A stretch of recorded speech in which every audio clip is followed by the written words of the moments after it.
FBI Director Chris Wray will address the Senate today regarding the January 6th Capitol riots.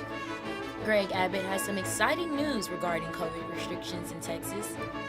The power company Griddy faces harsh consequences after extreme weather conditions.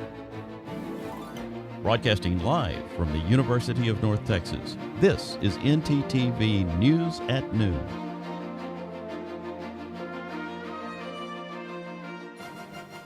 Thanks for joining us on ntTV News at Noon. I'm Jocelyn Lassiter. And I'm Trevor Newell. The media advocacy group Reporters Without Borders has filed a criminal complaint in Germany accusing Saudi officials of committing war crimes against humanity after the killing of Jamal Khashoggi. The group requested that prosecutors open a formal investigation into the reporter's death, which occurred in October of 2018.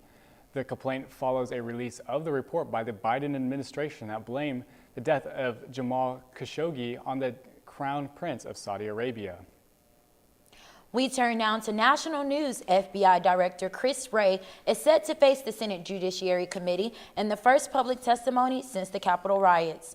This hearing comes after Capitol Police officials testified last week that the borough was aware that an assault was likely, but failed to warn the D.C. police. However, former U.S. Capitol Police Chief Stephen Sund said his department received a memo from the FBI warning of the attack the night before. It happened despite the haziness on whether or not the department received warning. As of right now, 267 people have been charged for the assault. In January, the White House announced that Wray, a Donald Trump appointee, will keep his job. Two rival pharmaceutical companies are teaming up in the fight against COVID-19. President Joe Biden is planning to announce a partnership between pharmaceutical companies Merck and Johnson & Johnson later today. Merck is set to provide two of its facilities to Johnson & Johnson in an effort to speed up the company's COVID-19 vaccine production. Yesterday, civil rights leader and political powerhouse Vernon Jordan died at the age of 85. Jordan was well respected for his leadership and powerful influence in the fight for civil rights and was closely connected with many politicians, especially former President Bill Clinton. CNN's Stephanie Elam has more. Vernon Jordan, civil rights activist and well-connected Washington attorney, helped the powerless and worked with the powerful. He was a close friend of President Clinton and served as a trusted advisor behind the scenes. My friend and I have traveled together for many years, proving to each other that friendship is the medicine of life.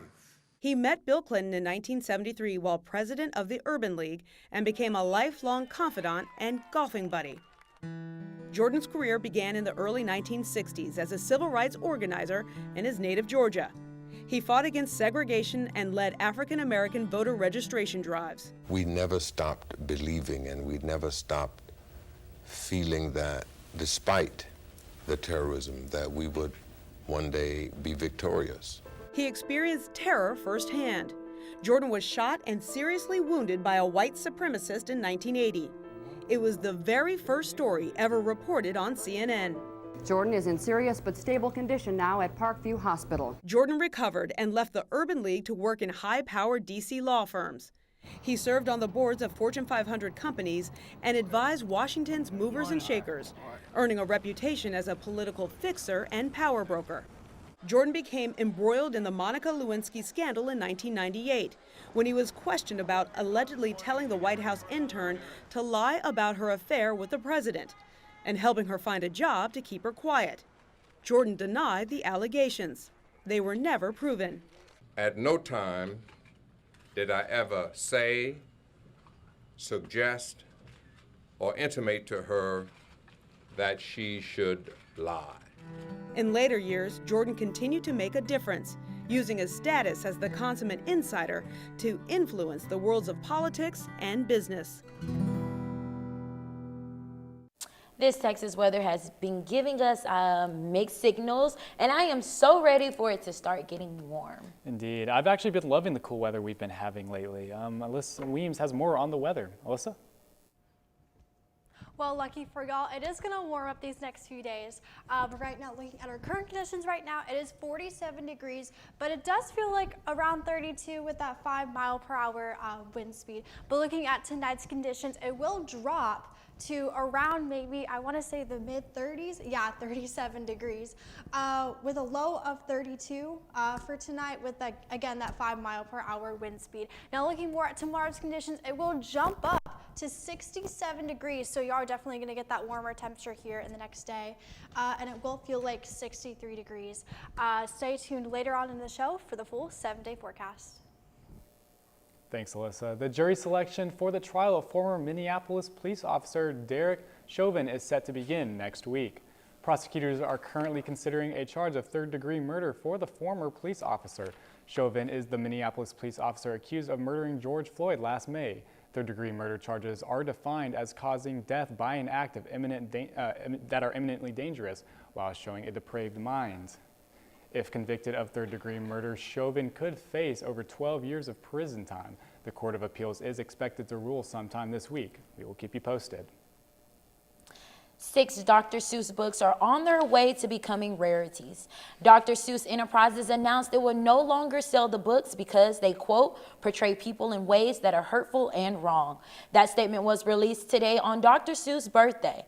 The affected books include And to Think That I Saw It on Mulberry Street, If I Ran the Zoo, Mac Elligott's Pool, On Beyond Zebra, Scrambled Egg Super, and The Cat's Quizzer. The company said it worked with a panel of experts to reach the decision.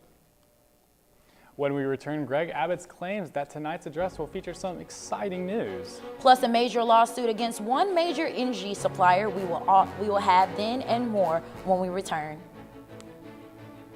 Touchdown! Oh, did you see that?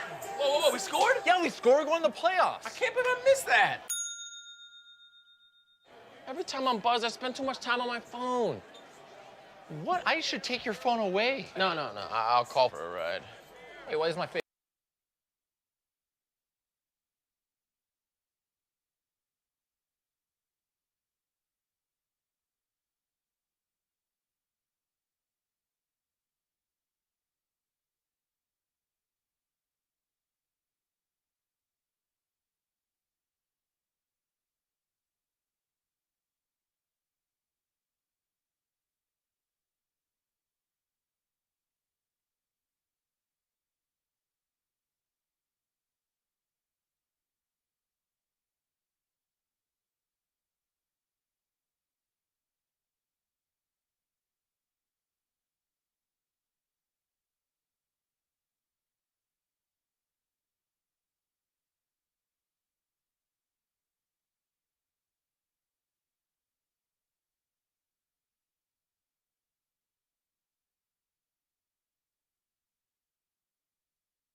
Texas Independence Day. The state declared its independence from Mexico on this day in 1836 and was led by interim President David Burnett until Sam Houston was elected later in the year. Texas was an independent republic for 9 years until he was annexed by the U.S. in 1845.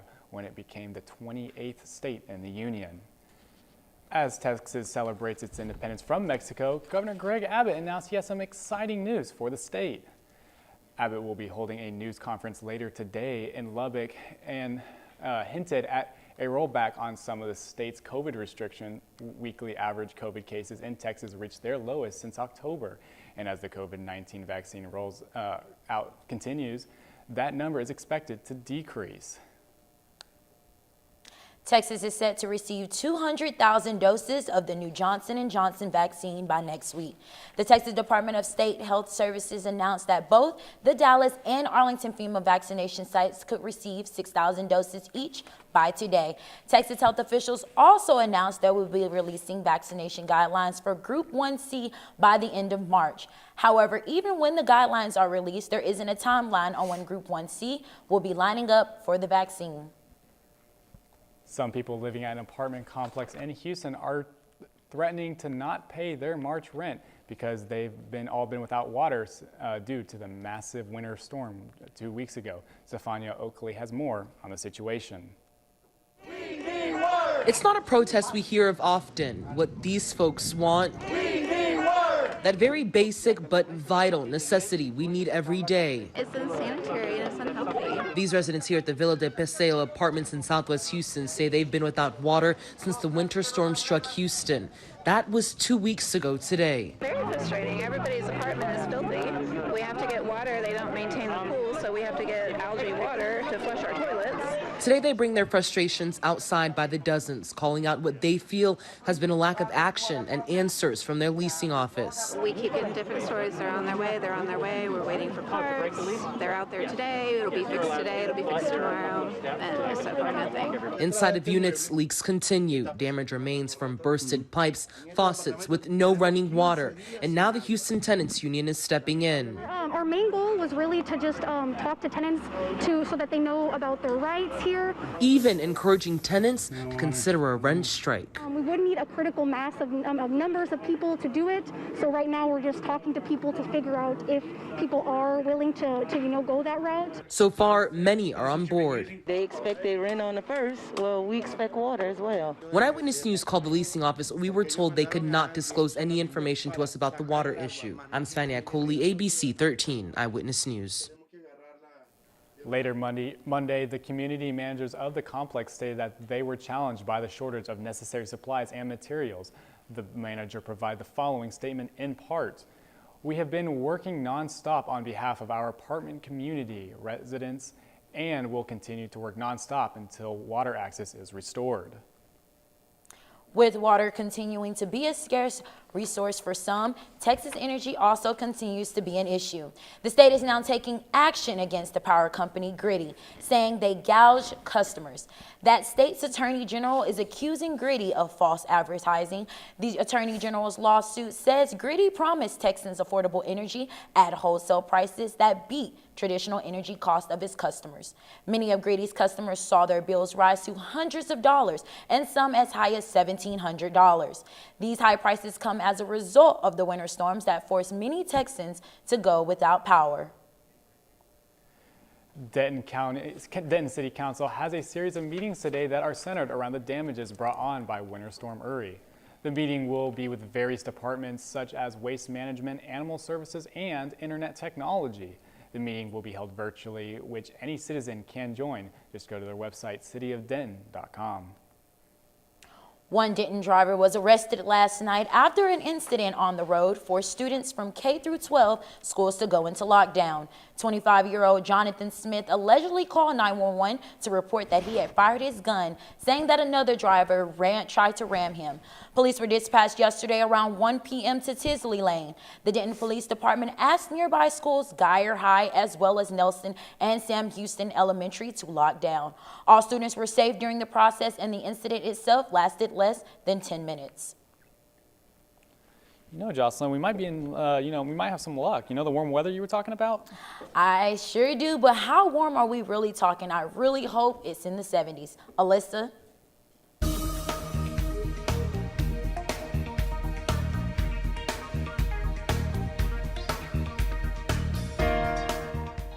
Well, Jocelyn and Trevor, thankfully it will warm up this next week, but right now it's not really as warm as it's going to be later this week. Looking at our current conditions right now in North Texas, it is 47 degrees, as I mentioned in first look in Denton, in McKinney, Gainesville, Sherman, Dallas. It's going to be in the 50s. Right now, looking across the state right now, it's going to be about the mid 50s to low 50s as well. So we have, like I said, Denton 47, we have Amarillo 47, and like I mentioned, it's going to be in the 50s across the state. But right now, looking at our 7-day forecast right now, as you can tell throughout the week, it will warm up to a high of 73 on Thursday, but as the week goes by, it will go as high as 69, 70. And on Friday, we will have a 20% chance of rain, so that will unfortunately bring the temperature down a little bit on Saturday. But that is all I have for weather. Back to y'all at the desk. Thanks, Alyssa. When we come back, we'll talk about an eagle's return into the wild. And see what Rochelle has for us in our Living Green segment. Stay with us.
Massive amounts of food are thrown into the garbage in America every day, but that waste can be valuable for our environment.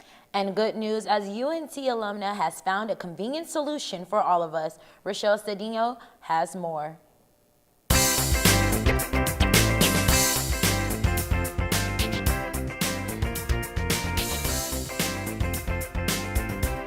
That's right, Jocelyn. Regenerating soil might be key in the fight against climate change. Food waste in our landfill creates methane gas, one of the worst greenhouse gases in our environment. To avoid that, we can recycle our daily waste, just like coffee grounds or raw fruit, and it can be easier than you think.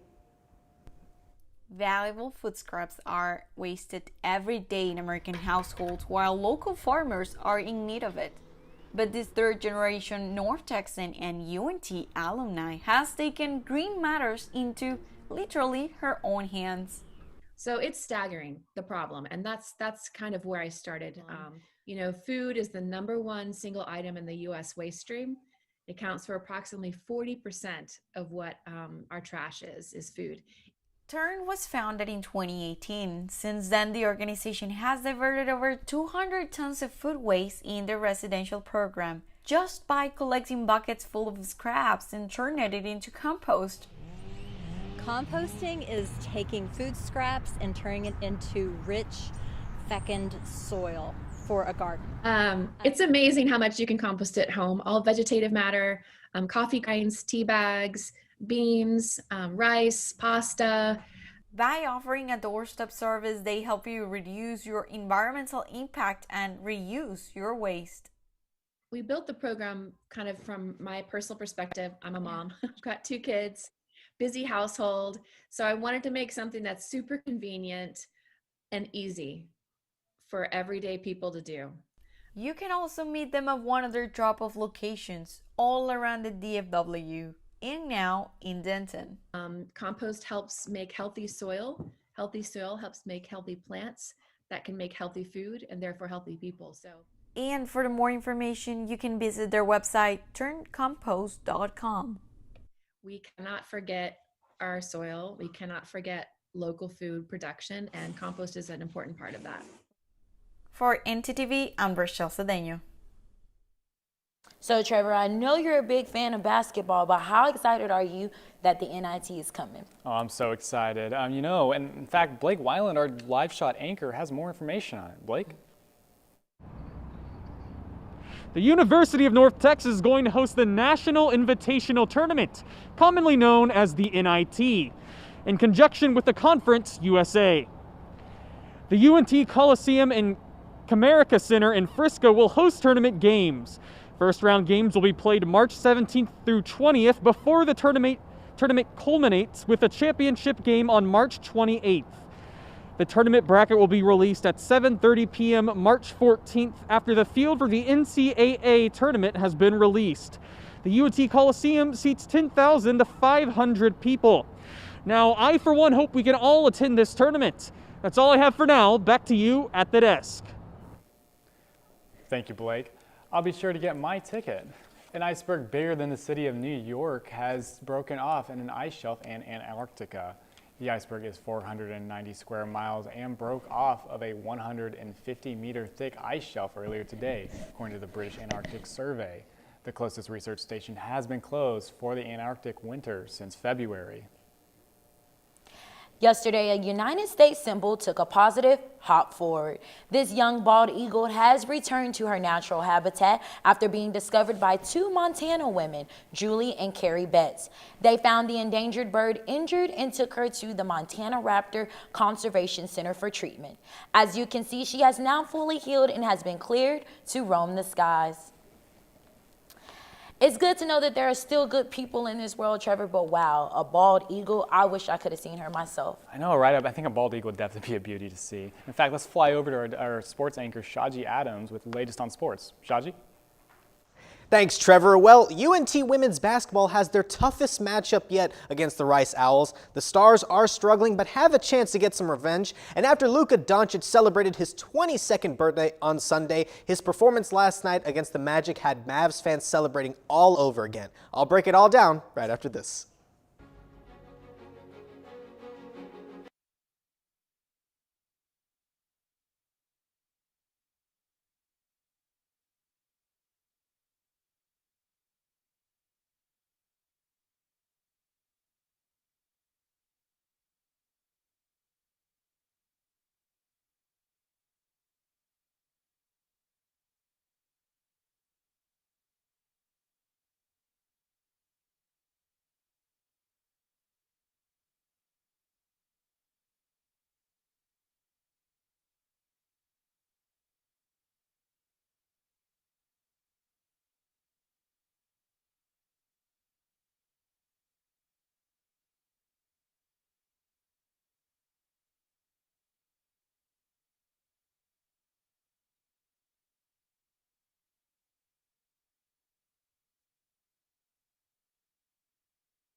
After UNT women's basketball split 2 games between Marshall, the Mean Green will face their toughest challenge this Thursday against the Rice Owls. In Conference USA Group B, North Texas is second with an overall 12-5 record and being 9-3 in conference play. However, the Rice Owls are first in that group with an outstanding 15-2 record in conference games. It surely will be a game to look forward to, as tip-off is this Thursday at 7 p.m. And Dallas may be only a game over 500, but at least it makes every game important. At this point, it's a broken record, but it doesn't make it any less exciting because Luka Doncic is simply a sight to behold. The day after turning 22, he put on another performance for the books with 33 points, 10 rebounds, and 9 assists, lifting Dallas to a 130-124 win over the Magic. Now, there are still concerns with the Mavs missing wide open shots and still needing to patch up the defense, but let us enjoy this win. And this is also starting to sound like a broken record, but the Dallas Stars continue to struggle. After losing 2 out of 3 games against the Panthers, the Stars got iced out 5-0 on the road against the Tampa Bay Lightning. The Stars have a chance for revenge as they take on the Lightning again tonight at 7:30. Dallas is currently 6-6-4 on the season. That's all I have. Sending it back to you at the desk. Thanks, Shaji. Well, it's about time to sit back, relax, and grab your favorite book because why? It's National Read Across America Day.